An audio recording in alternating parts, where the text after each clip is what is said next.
Ladies and gentlemen, seekers of light and secret knowledge wherever you may be, you are listening to Points of Light Radio, the podcast dedicated to taking you past the apron and behind the closed doors of lodges everywhere. And here is your host, Stan Miller.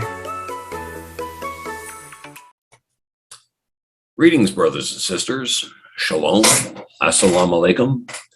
It's wonderful to be back with you here and fellowshipping with you and my guests here on Points of Light Radio. It's hard to believe it's been 7 months. We've been on this journey together, and I hope you are learning as much as I am from this journey. In today's segment of Points of Light Radio, we're going to be revisiting an organization that I featured in my June 20th segment. If you recall, in my June 20th segment, I talked to my buddy there over in the UK about his membership in the Orange Lodge. He's a member of a number of organizations, but yes, he's a member of the Orange Lodge over there. And I told you when that segment was over that we weren't done with the Orange Lodge. So today, as I said, we will be shedding more light on the Orange Lodge, only it will be a lodge here in Canada. Now, just to give you some brief insight to recap, shall we say here, the Orange Order or the Orange Lodge is a sectarian organization that was founded in Loughall County, Armagh, Northern Ireland in the year 1795. Now, as I said in the previous installment, those dates can be a little fuzzy. It's a known fact that there were Orange societies within the United Kingdom and especially in Northern Ireland before 1795. The Orange Lodge commemorates the victories of King William III, aka William of Orange, and his forces in Ireland in the early 1690s, especially the Battle of the Boyne. To join, one must be Protestant and a believer in the supremacy of Jesus Christ. And as I've said before, note that that's a little different from some of the other fraternal organizations that I've covered where they only want you to believe in the supreme being. And in some cases, you don't have to believe in anything at all, but you can be a member of any faith to be in a lot of the other organizations. Now, the order is headquartered in Belfast, Northern Ireland. Next to the Freemasons and the Oddfellows, the Orange Lodge are probably one of the more storied organizations in existence today. And if you recall, I told you before that Prime Minister Sir John A. Macdonald was an Orangeman, as was Mackenzie Bull, and it is believed that even John Diefenbaker, a former Prime Minister, was also a member. I know that in the UK, the Orange Lodge has 2 degrees. Here in Canada, they have 4, which I'll allow my guests to possibly shed a little light on. Now, I do want to pause here and talk about a topic that was raised by a guest I'll be featuring in a future segment, hopefully in a future segment of Points of Light Radio. This guest is a member of the same Loyal Orange Lodge as the guest I'll be featuring today. Let me begin by saying I'm a former member of the Loyal Orange Lodge, and this future guest has asked me why I've never mentioned this in any of my segments.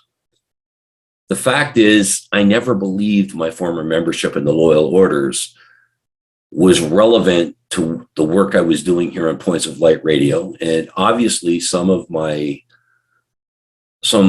Loyal Orange Lodge members, some of my former brethren, feel it is and have been offended by my failure to bring this to the attention of my audience. So here it is once and for all. I joined the Loyal Orange Lodge 2123 Ulster Purple Star in Hamilton, Ontario in October of 2005. I was raised to the Royal Arch Purple degree in November of 2006 at the House of Orange in Toronto. I joined ARBA 159 Black Preceptory in St. Catharines, Ontario in 2007 and obtained my Scarlet or 2nd degree. But I moved out of Ontario in August of 2009 and did not transfer my membership. The reasons for that are personal. But I recently became a member at large. I'm talking only a few weeks ago, became a member at large of the McNeilstown True Blues Independent Loyal Orange Lodge, number 46 in Northern Ireland. I want to apologize, sincerely apologize to my friends and brethren in the Loyal Orders who have been offended by my failure to mention this. Okay. Now, my guest in this segment of Points of Light Radio is Paul Allen. Mr. Allen is a member of the Loyal Orange Lodge 1331 Prince Arthur Guelph, as well as the Loyal Orange Lodge 2123 Ulster Purple Star, where we sat in the lodge together at one time. This is going to be like getting together with an old friend.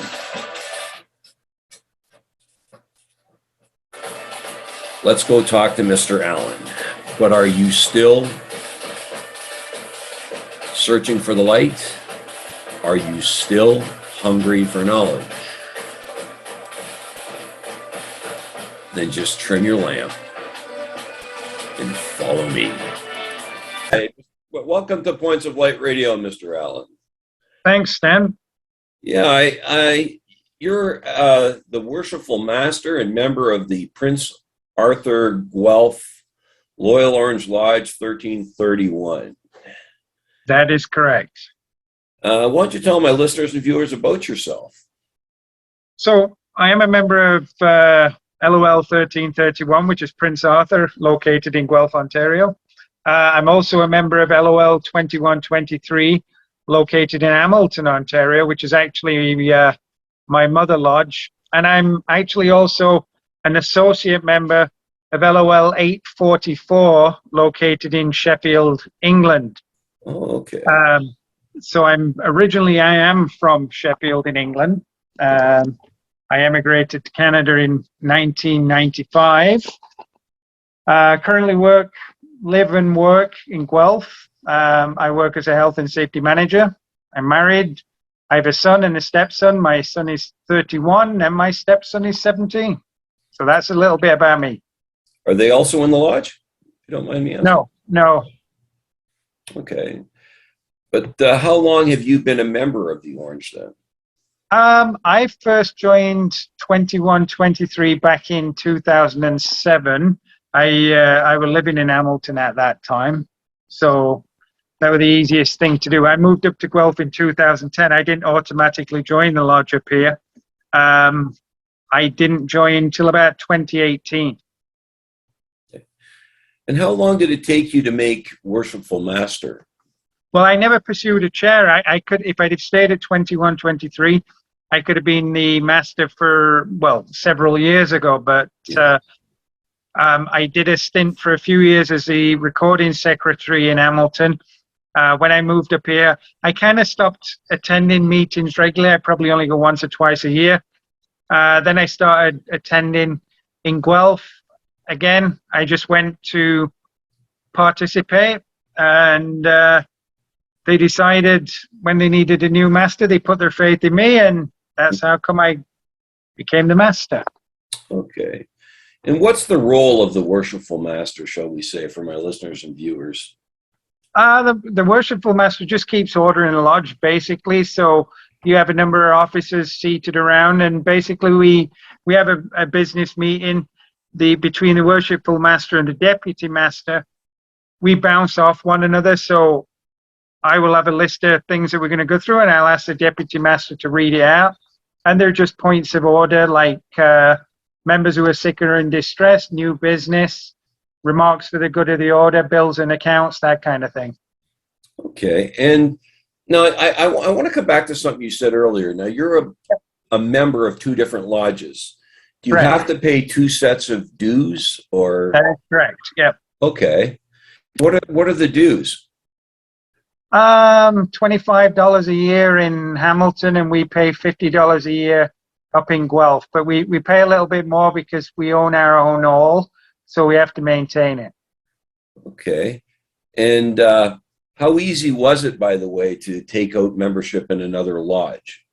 I started going in. I just started going as a visitor for a while, and then it were easier. I were able to attend more meetings in Guelph and get back down to Hamilton. So I just applied for membership, and they voted on it, and they accepted me in. So it was quite easy. Well, what about the associate membership? Does that cost you something or no? That cost me nothing. No. Okay, yeah. They Okay. conferred that on me. I volunteered. I said to them, "Hey, if you need dues off me, I'll pay them." And they said, "No. We confer in that as an honorary associate membership." So because I lived in Sheffield, I was born and raised in Sheffield. My brother is a member of that lodge back in Sheffield. So they a couple of times I went across, and they said, "You know what? We'll put you in as an associate member." Did the Orange run in your family? So your brother's in it, you're in it. No, we were the first ones. Well, Well, okay. I was the first one, and then my brother joined back home. Okay. Now, what exactly does the Orange Lodge do in Canada? Now, I know it came across with troops probably in the earlier days of Canada, but what exactly do they do now? I mean, we're obviously far smaller than we were, but we're still a religious, loyal, fraternal, and benevolent organization. We provide or seek to provide a platform for Protestants who are committed to the establishment, the preservation of the principles of the Reformation and the Glorious Revolution. Those are things which enshrine civil and religious liberties, as well as a constitutional democracy that we enjoy today in Canada. Now, you say you've sat in lodges in the United Kingdom. Yep.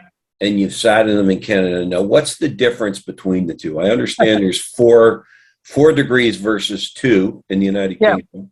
But what do you see as the difference? In what way? Put it this I way. mean, Do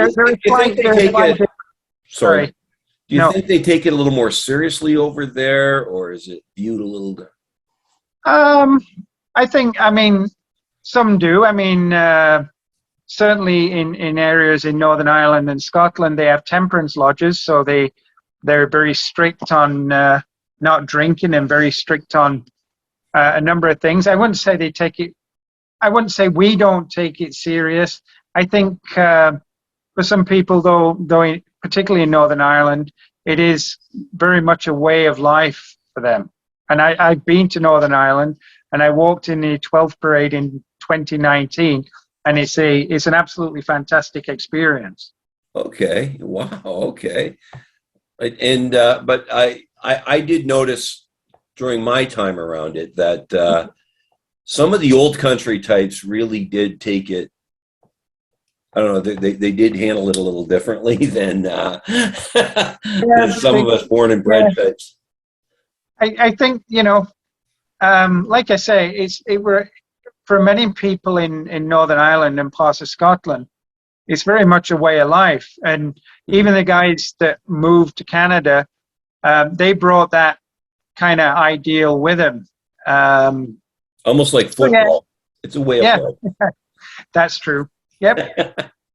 It's very true. It is. Now, what is the makeup of your lodge, shall we say, in Guelph? In what regard? I mean, is it young, old, young, old? Yeah. So I think we have 17 members currently. I mean, I'm English, as you can probably tell. Mm-hmm. We have a brother who comes from the south of Ireland. We've got 3 from Scotland, 5 other brothers from Northern Ireland, and then 7 brothers who come from Canada.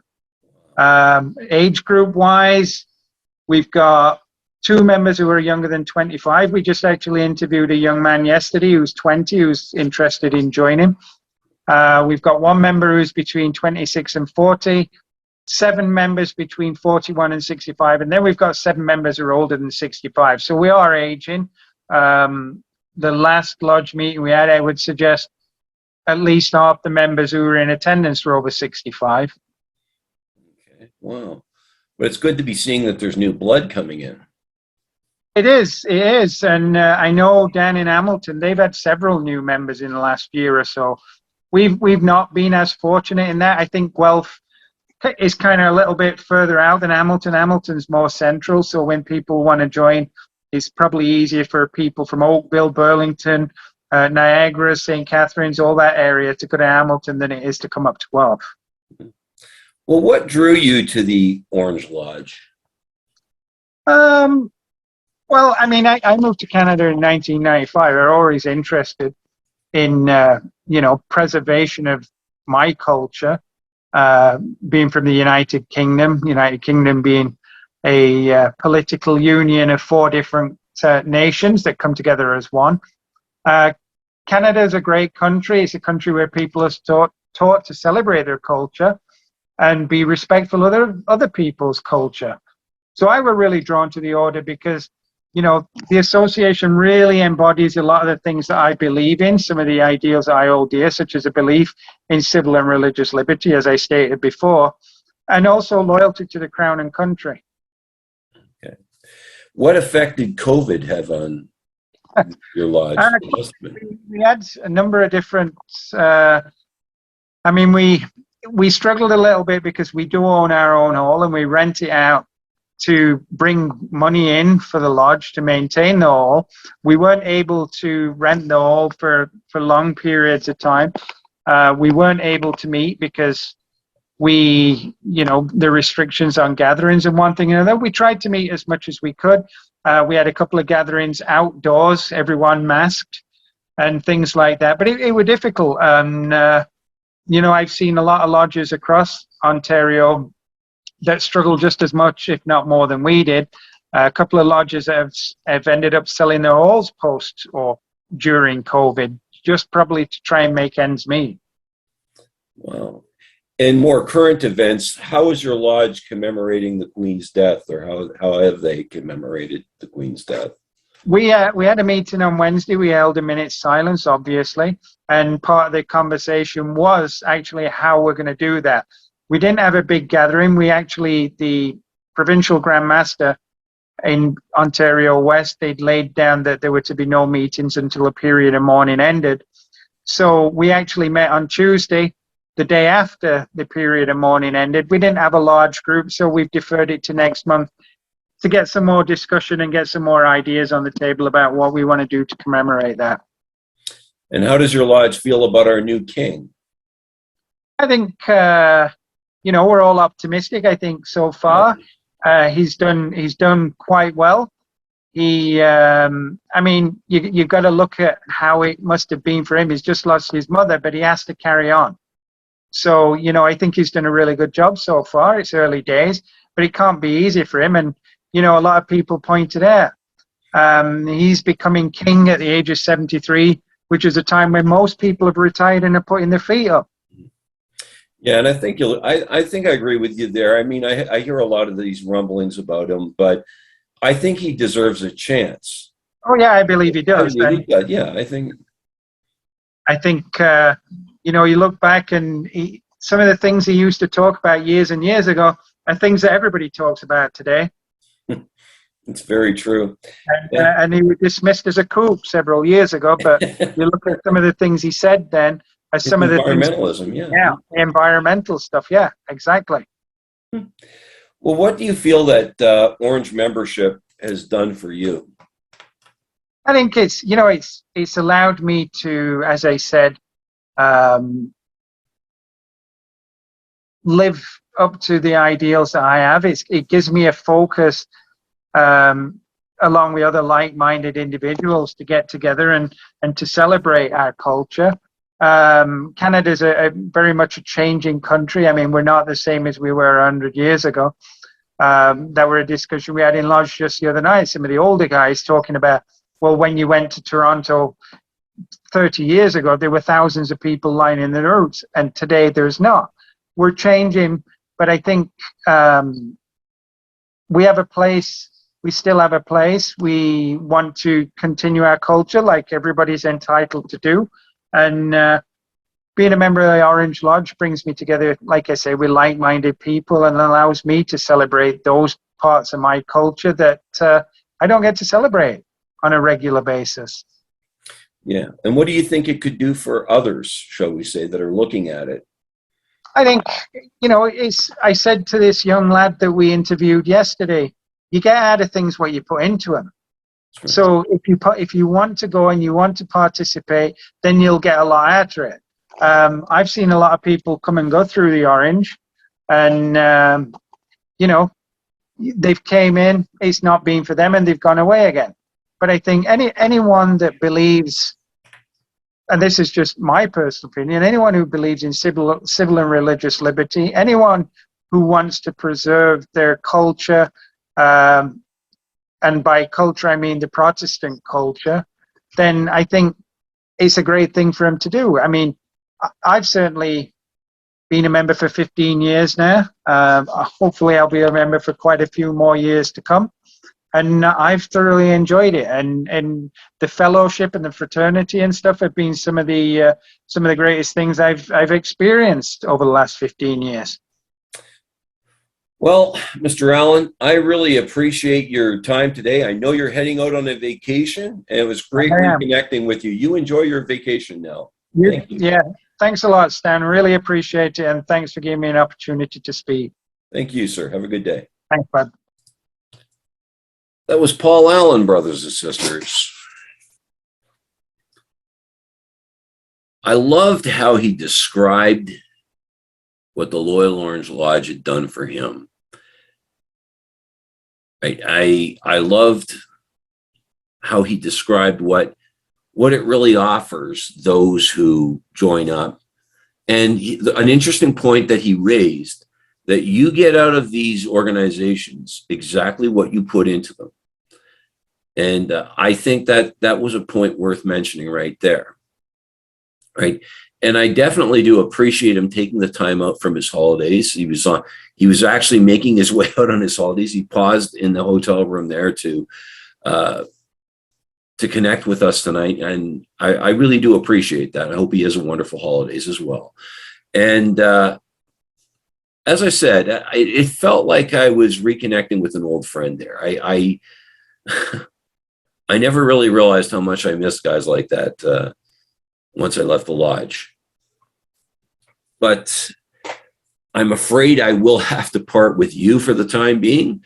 But before I go, I want to remind you that this podcast is available on both YouTube and Spreaker. Please share, like, and subscribe when viewing Points of Light Radio on YouTube.